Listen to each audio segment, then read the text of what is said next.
ఇక్కడ మరొక మాటను జ్ఞాపకం చేస్తున్నా. చాలా వరకు ప్రార్థనలు చేస్తారు చాలామంది.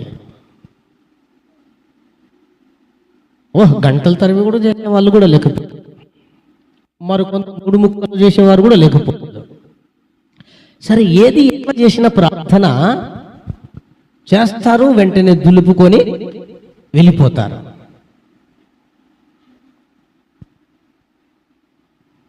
ప్రార్థన అంటే ఏమని అర్థం చెప్పాలి చెప్పాలి చెప్పాలి నేను చాలా సందర్భాల్లో చెప్పిన, మీరు మౌనంగా ఉంటే కుదరదు, కూడా తీసుకోవాల్సింది వస్తుంది. ప్రార్థన అంటే దేవునితో మనం మాట్లాడడం, నువ్వు మాట్లాడడం ప్రార్థన అంటే. మరి దేవుడు మాట్లాడడం అంటే ఏంటి? ప్రార్థన ద్వారా దేవునితో నువ్వు మాట్లాడుతున్నావు, మంచిదే.